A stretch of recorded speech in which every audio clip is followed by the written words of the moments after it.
इसमें हमने देखा था कि what is the basic terminology and what is the basic principle for CT scan. तो हमने देख रहे थे कि हम कौन कौन से टर्म्स यूज करते हैं सीटी स्कैन के अंदर और सीटी स्कैन किस प्रिंसिपल पे वर्क कर रहा है, ये हम देख चुके हैं। अब हम देखते हैं कि सीटी स्कैन किस तरीके से और किस किस इक्विपमेंट से वर्क कर रहा है, उसको क्या नेसेसरी है सीटी स्कैन को हमें एक अच्छी इमेज प्रोवाइड करने के लिए। तो हम देखते हैं इक्विपमेंट फॉर सीटी स्कैन। देखिए ये डीआरटी एंड बीआरटी दोनों के लिए इंपॉर्टेंट है ये टॉपिक, बट ये तभी आता है जब जो क्वेश्चन आ रहा है वो लेंथी होगा, तभी हम इक्विपमेंट फॉर सीटी स्कैन उसको बताने होंगे। तो इक्विपमेंट फॉर सीटी स्कैन इसलिए लेंथी क्वेश्चंस के लिए ज्यादा जरूरी है। तो ये सीटी सिस्टम कंप्राइजेज सेवरल कंपोनेंट्स की, एक सीटी सिस्टम में बहुत सारे कंपोनेंट्स होते हैं। दिस बेसिकली इंक्लूड्स, जो बेसिकली हमें क्या कहा जाता है, control console, computer, Gentry and couch. The first one is control console. Control console क्या होता है कि जो जिससे हम कंट्रोल कर पा रहे हैं, एक कंसोल होता है जिससे हम कंट्रोल कर पा रहे हैं अंदर की मशीन को। ये कंट्रोल कंसोल जो होता है कंसोल रूम में होता है। फर्स्टली तो कंसोल रूम यानी उस मशीन के दूसरे एडजेसेंट एक रूम होता है जिसे हम कंसोल रूम बोला जाता है। ठीक है, तो इसमें हम देखा जाएंगे कि 3 टाइप के कंट्रोल कंसोल इसने बताए हैं, A, B and C. A control console में क्या है, ये टेक्नोलॉजिस्ट के लिए होता है। ठीक है, जो ताकि ऑपरेट कर सके वो इमेजिंग सिस्टम को, for technologist to operate imaging system को ऑपरेट कर रहे हैं, इसलिए बोलते हैं इसे ऑपरेटिंग कंसोल। ये इसमें क्या क्या होता है, मीटर्स होंगे, केवीपी, एमएएस मीटर्स प्रेजेंट होंगे। कंट्रोल फॉर टेक्निक फैक्टर्स को कंट्रोल्स के लिए जो कंट्रोल बटन्स होते हैं वो होंगे। Controls for movement of Gentry and couch, जो गैंट्री और काउच मूवमेंट हो रहा है मशीन में, उसके लिए कंट्रोल बटन्स होंगे इसके अंदर। And commands for image reconstruction transfer, यानी कि जो हमारे पास इमेज आई है उसको रिकंस्ट्रक्शन करने के लिए कमांड और उसको ट्रांसफर करने के लिए दूसरे कंसोल में या फिर दूसरे कंप्यूटर में उसको ट्रांसफर करने के लिए इसके अंदर कमांड्स होगी। तो द फर्स्ट वन यानी जो ए कंट्रोल कंसोल है वो टेक्नोलॉजिस्ट के लिए होता है, ऑपरेटिंग इमेजिंग कंट्रोल यानी operating console. The next one is B. ये भी टेक्नोलॉजिस्ट के लिए होता है, लेकिन ये होता है पोस्ट प्रोसेस इमेजिंग के लिए, यानी कि अब जो इमेज हमने ले ली है उसकी पोस्ट प्रोसेसिंग करनी है हमको। इसमें क्या करना पड़ता है, use to annotate patient data, यानी जो पेशेंट डाटा है उसको आइडेंटिफाई करना पड़ता है, उसको बताना पड़ता है, डिटरमाइन करना पड़ता है। एंड आइडेंटिफिकेशन ऑफ इमेज, और इमेज को आइडेंटिफाई करना पड़ता है कि ये किस पार्ट की और किस लिए हमने इमेज ली है। The third one is C control console. ये फिजिशियंस के लिए प्रोवाइडेड होता है और इसमें वो इमेजेस को व्यू कर सकते हैं, देख सकते हैं, उन्हें मैनिपुलेट कर सकते हैं, यानी कि एडजस्ट कर सकते हैं कॉन्ट्रास्ट एंड ब्राइटनेस, अपने हिसाब से मैनिपुलेट कर सकते हैं कि यानी अगर हमने इंटायर सेक्शन को एज ए इमेज ले लिया है तो ये क्या कर सकते हैं, उसे क्रॉप कर सकते हैं, अपने हिसाब से उसको बना सकते हैं, अपने हिसाब से मैनिपुलेट कर सकते हैं। इसके अलावा अगर कॉन्ट्रास्ट और ब्राइटनेस की कमी है तो हम वो क्या कर सकते हैं, उसको भी एडजस्ट कर सकते हैं। तो there are 3 type of control console, A, B and C, जिसमें से ए और बी टेक्नोलॉजिस्ट के लिए है एंड सी फिजिशियन के लिए है। So next one is computer. Next component है हमारा कंप्यूटर।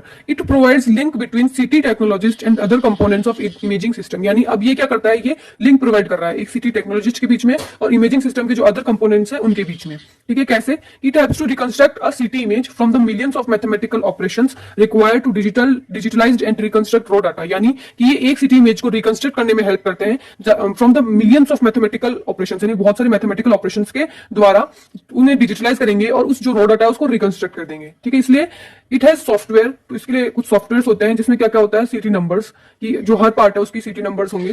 ठीक है, सब्ट्रैक्शन टेक्निक्स, यानी अगर मान लो कि एक एंटायर सेक्शन है उसमें से हमें आर्टरी लेनी है, फिर वेन लेना है, तो उसको सब्ट्रैक्ट करने की, उसको उससे अलग करने के लिए टेक्निक्स होती है। रिकंस्ट्रक्शन मेथड, यानी कि जो इमेजेस में अब जो हमारे पास एक्सेल स्कैन आ रहा है उसको रिकंस्ट्रक्ट करने के लिए कॉर्नर और सजाइटल प्लेन्स में उसके लिए रिकंस्ट्रक्शन के मेथड्स होंगे। तो ये उसमें वो जो सॉफ्टवेयर होता है उसमें सब में ये सब चीजें होती है, सीटी नंबर्स होंगे, सब्ट्रैक्शन टेक्निक्स होगी, रिकंस्ट्रक्शन मेथड्स होंगे। The computer is designed to control data acquisition, processing, display and storage. यानी कंप्यूटर को डिजाइन इस तरीके से किया जाता है कि जो डाटा एक्वाजिशन यानी हमें जो डाटा प्रोवाइड हो रहा है उसको कंट्रोल कर सके, उसकी प्रोसेसिंग कर सके, उसको डिस्प्ले कर सके और उसकी स्टोरेज भी कर सके। तो ये कंप्यूटर होता है, इसलिए कंप्यूटर को डिजाइन किया जाता है। सबसे पहले ये लिंक होता है, दूसरा रिकंस्ट्रक्ट कर सकता है सीटी इमेजेस को, इसमें सॉफ्टवेयर होता है तो इसमें बहुत सारी टेक्निक्स होती है, सीटी नंबर, सब्ट्रैक्शन, रिकंस्ट्रक्शन मेथड, और इसके अलावा ये डाटा एक्वाजिशन, प्रोसेसिंग, डिस्प्ले और स्टोरेज को भी कंट्रोल कर सकता है। So next one is Gentry. ये सबसे लार्जेस्ट पार्ट होता है हमारा सीटी स्कैन का, क्योंकि इसी के अंदर काफी चीजें इंक्लूड होती हैं, जैसे कि एक्सरे ट्यूब इसके अंदर होगी, जनरेटर, कॉलीमेटर, फिल्टर, डिटेक्टर, सब इसी के अंदर प्रोवाइडेड होते हैं। आपने कभी देखा होगा कि जो सीटी स्कैन मशीन होती है उसका जो बड़ा सा पार्ट होता है, मैसिव पार्ट होता है, एंटायर सा कुछ इस टाइप की शेप का, जिसके अंदर काउच जाता है, ये गैंट्री होती है। ठीक है, इसके अंदर ये सब चीजें प्रेजेंट होगी। तो फर्स्ट वन इज जनरेटर। ठीक है, तो जनरेटर क्या करता है, CT scanner use 3 phase power for efficient production of X-rays. ये एक्सरे प्रोडक्शन में हेल्प करेगा जनरेटर। तो ये क्या करेगा, 3 फेज पावर यूज होती है सीटी स्कैनर में। ठीक है। मोड थ्री फेज पावर से मतलब है कि इसमें जो इनपुट होगी वो तीन सप्लाई होगी एसी की, और जो आउटपुट होगी वो भी थ्री सप्लाईज होगी, यानी थ्री फेज का मतलब होती है कि थ्री एसी सप्लाईज। ठीक है।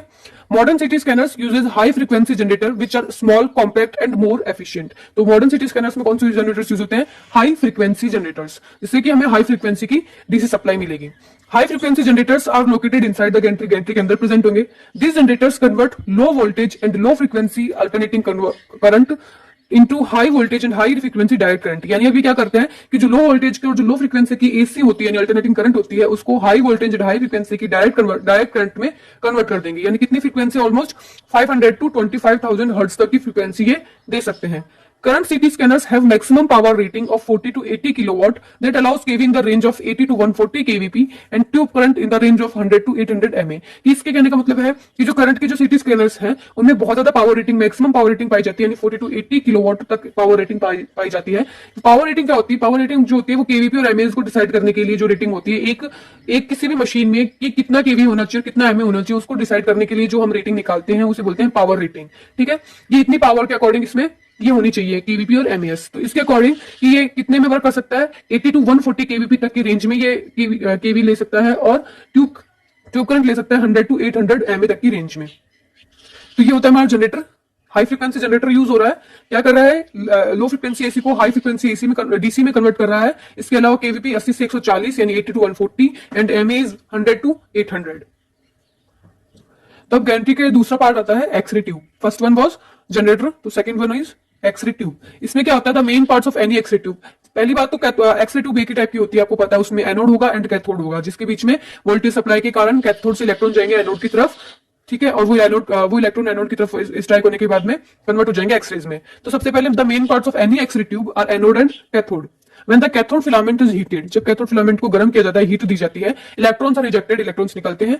ए voltage is applied between the cathode and anode which accelerate the electrons towards the anode. यानी अब कैथोड और एनोड के बीच में एक वोल्टेज को अप्लाई करेंगे, जिससे कि जो वो क्या करेगा, वो इलेक्ट्रॉन्स जो कैथोड से निकल रहे हैं उनको एक्सेलरेट कर देगा towards the anode. When these electrons strike on the anode, there will be production of heat and X-rays। यानी ये इलेक्ट्रॉन्स जब एनोड पे स्ट्राइक करेंगे यानी उनसे टकराएंगे तो उसमें हीट और एक्सरेज प्रोडक्शन होगा। तो heat will be produce 99% and X-ray 1%। तो इतना हमें पता चल रहा है कि एक्सरेज का जो रेशियो है वो बहुत कम है और हीट सबसे ज्यादा प्रोड्यूस हो रही है। तो फर्स्ट जो रिक्वायरमेंट होगी हमारे लिए कि ये हीट डिसिपेशन की, यानी जल्दी से जल्दी हीट रिमूवल की। ठीक है। तो ये होता है basic x ray tube. In CT scan it should supply monochromatic X-ray beam. तो ये सबसे पहली रिक्वायरमेंट होती है मोनोक्रोमेटिक। मोनोक्रोमेटिक मतलब सिंगल वेवलेंथ की अगर एक्सरे बीम होगी तो उससे एक्यूरेट इमेज रिकंस्ट्रक्शन करना पॉसिबल हो सकता है। ठीक है। तो अब हम देखते हैं कुछ कैरेक्टरिस्टिक फीचर के किस किस टाइप से बने हुए होते हैं। जो ट्यूब हाउसिंग होती है, ट्यूब हाउसिंग मतलब एंटायर ट्यूब, जो एंटायर ट्यूब के जितने भी कंपोनेंट्स होते हैं उनको इनक्लोज करने वाली जो ट्यूब हाउसिंग होती है, उसका मटेरियल क्या होता है? वो किस मटेरियल की बनी होती है? बोरोसिलिकेट की या फिर मेटल सिरेमिक की। Next one, distilled oil is used as cooling effect. यानी डिस्टिल्ड ऑयल मतलब ऑयल प्लस वाटर। ठीक है। Is used as cooling effect for high heat dissipation. यानी कूलिंग इफेक्ट के लिए, कूलिंग इफेक्ट क्या होता है कि ये जो 99% हीट प्रोड्यूस हुई है, अब उसको हटाने के लिए हमें कूलिंग सिस्टम लगाना पड़ता है, जिसमें हम वाटर यूज करते हैं मेनली, बट इसमें बहुत ज्यादा हीट प्रोड्यूस हो रही है तो इसलिए इसके अंदर डिस्टिल्ड ऑयल यानी ऑयल प्लस वाटर यूज कर रहे हैं। ठीक है। नेक्स्ट है हीट स्टोरेज कैपेसिटी कितनी होनी चाहिए ट्यूब हाउसिंग की? 1.5 to 8.3 MHU mega heat unit. इतनी इसकी हीट स्टोरेज कैपेसिटी होनी चाहिए कि इतनी हीट तक ये डैमेज नहीं होगा। तो नेक्स्ट पार्ट देखेंगे कैथोड। कैथोड क्या होता है? टंगस्टन मटेरियल का बना होता है। ये हमें पता है टंगस्टन मटेरियल का क्यों बना हुआ होता है, क्योंकि इसकी एक्सरे प्रोडक्शन की एफिशिएंसी बहुत ज्यादा होती है, इसलिए। दूसरा, dual focal spots are present for high resolution. यानी इसमें दो फोकल स्पॉट प्रेजेंट होंगे। ठीक है। दो फोकस होंगे, 0.6 से 1.6 mm तक की रेंज के हो सकते हैं। एनोड इसका लार्ज डायमीटर होता है compare to normal x-ray tube. अगर हम नॉर्मल एक्सरे ट्यूब में देखें उसके एनोड से ये बड़ा एनोड होता है। इसका मटेरियल टंगस्टन प्लस रेनियम होता है। ठीक है। टंगस्टन तो वही कि इसमें इसका हाई एटॉमिक नंबर होता है, हाई मेल्टिंग पॉइंट होता है, इसलिए। और रेनियम क्यों यूज कर रहे हैं? ताकि इसकी जो पिटिंग होती है, टंगस्टन की जो पिटिंग हो रही है, रोटेट होगा तो उसमें पिटिंग होने लग जाएगी, तो उससे उसको बचाव के लिए यानी उसकी लाइफ को बढ़ाने के लिए हम उसमें रेनियम ऐड कर देते हैं almost 10%। 90% will be tungsten and 10% will be rhenium. Anode angle जो होगा इसका वो 10 से 12 डिग्री का एनोड एंगल रखेंगे। हाई स्पीड रोटेशन रखेंगे, यानी 9000 से 12,000 रिवोल्यूशन पर मिनट, यानी इतने चक्कर वो पर मिनट लगाएगा। हीट डिसिपेशन रेट क्या होगी? 1 MHU यानी 1 मेगा हीट यूनिट पर मिनट, यानी पर मिनट में 1 मेगा हीट यूनिट को उसको डिसिपेट करना होगा, यानी उसको रिमूव करना होगा। अब केवीपी ऑफ एक्सरे यूज, हम किस एक्सरे की किस केवीपी की एक्सरे यूज कर रहे हैं इसके अंदर? 120 से 140 केवीपी की एक्सरे हम यूज कर रहे हैं इसके अंदर। ठीक है। तो ये होते हैं इसके basic characteristic feature of x-ray tube की, किस टाइप किसका एनोड बना होता है, किसका कैथोड होता है, इस टाइप से। So the next component which will be present in Gentry which is collimation. ठीक है, हमने दो देख लिए हैं, generator and X ray tube. Third one is collimation. Collimation मतलब कि उसको कॉलिमेट करना है, यानी जो बीम की जो साइज है उसको कॉलिमेट करना है, यानी उसको रेगुलेट करना है, कम से कम करना है। ठीक है, सीटी स्कैनर यूजेस 1 और 2 कॉलिमेटर्स है, तो एक हो सकता है फिर 2 हो सकता है, विच रिड्यूस पेशेंट डोज को कम करेगा एंड इंप्रूव इमेज क्वालिटी। ठीक है, multi slice scanner uses only 1 collimator. जो मल्टी स्लाइस स्कैनर होते हैं वो सिर्फ एक कॉलिमेटर यूज करते हैं, which one is pre patient collimator. ठीक है, तो दो टाइप के कॉलिमेटर होते हैं, pre patient collimator, post patient collimator. Pre patient collimator जो कि पेशेंट से पहले प्रेजेंट होगा, यानी जो ऑब्जेक्ट है उससे पहले ही प्रेजेंट होगा। It is mounted on the tube housing. जो ट्यूब हाउसिंग होती है, एक्स रे ट्यूब होती है, उसके ऊपर माउंटेड होगा, या फिर एडजेसेंट टू इट, यानी या फिर उसके पास में होगा। This collimator limits the area of patient, यानी कि ये कितना पेशेंट का एरिया कवर होना चाहिए उस चीज को लिमिट करता है प्री पेशेंट कॉलिमेटर। ठीक है, that intercept the useful beam, यानी इस टाइप से कि वो पेशेंट के एरिया को लिमिट करने के लिए क्या करेगा कि बीम को इंटरसेप्ट कर देगा कि कितने एरिया में जाना चाहिए, पेशेंट का कितना एरिया आना चाहिए, उसको रेगुलेट करेगा। And then determines patient dose, तो इस तरीके से पेशेंट डोज को भी डिटरमाइन कर लेगा। Next is post patient collimator. ये क्या होता है, पेशेंट के बाद में प्रेजेंट होता है। Restricts the x-ray field viewed by detector array, यानी कि अब जो एक्सरे फील्ड डिटेक्टर के द्वारा कितना उसको मेजर करना चाहिए उसको ये डिटरमाइन करेगा, उसको रिस्ट्रिक्ट कर देगा। ठीक है, it reduces scatter radiation incident on detector, यानी कि डिटेक्टर के ऊपर स्कैटर रेडिएशन को ये रिड्यूस करता है। ठीक है, and when properly coupled with pre patient collimator, अगर ये प्रॉपर्ली कपल्ड यानी प्रॉपर्ली जुड़ा हुआ है प्री पेशेंट कॉलिमेटर से, तो ये स्लाइस थिकनेस को भी डिफाइन कर सकता है। Does not influence patient dose, अब इसका पोस्ट पेशेंट कॉलिमेटर का कोई भी रोल नहीं होता पेशेंट डोज को प्रभावित करने के लिए, पेशेंट डोज को इन्फ्लुएंस नहीं करता है। ठीक है, तो वो क्या करता है, प्री पेशेंट कॉलिमेटर करेगा, patient dose determine, post patient collimation नहीं करेगा। तो ये होती है कॉलिमेटर का arrangement. The first one is ये एक्सरे ट्यूब है, यहाँ से एक्सरे जा रहा है, ये एक्सरे ट्यूब का फर्स्ट कॉलिमेटर है। ये ऑब्जेक्ट है, ऑब्जेक्ट से पहले यानी पेशेंट से पहले ये एक्सरे ट्यूब कॉलिमेटर कहा जाएगा, इसे कह देंगे प्री पेशेंट। ये क्या कहलाता है, प्री पेशेंट, क्योंकि ये पेशेंट से पहले प्रेजेंट है। देन ये ऑब्जेक्ट, इसने इसको डिटरमाइन कर दिया कि कितनी आनी चाहिए। उसके बाद में ये ऑब्जेक्ट के बाद में गई, तो ये डिटेक्टर है, डिटेक्टर से पहले है डिटेक्टर कॉलिमेटर, और पेशेंट के बाद में है, तो इसे क्या कह देंगे, पोस्ट पेशेंट कॉलिमेटर। ठीक है, तो ये डिटेक्टर को बता देगा। तो इस तरीके से क्या कर रहा है कि ये जो प्री पेशेंट है ये तो ऑब्जेक्ट पे कितनी एक्सरे बीम जानी चाहिए उसको रेगुलेट कर रहा है, और जो ये पोस्ट पेशेंट है वो डिटेक्टर पे कितना, डिटेक्टर उसको कितना डिटेक्ट करना है, डिटेक्टर के पास कितनी एक्सरे बीम पहुंचनी चाहिए, ये उसको रेगुलेट कर रहा है, और फिर ये डिटेक्टर से कंप्यूटर तक ये पहुंच जाएगा। ठीक है, तो इस टाइप से ये होता है हमारा अरेंजमेंट ऑफ कॉलिमेटर्स। ये हमारे थे कंपोनेंट्स ऑफ सीटी स्कैन, ये अभी आते हुए हैं, हम नेक्स्ट वीडियो में हम बाकी के देखेंगे। ठीक है, कॉलिमेटर के बाद में क्या क्या कंपोनेंट्स हम यूज करते हैं सीटी स्कैन के अंदर। तो if you found it informative please hit the like button and thanks for watching.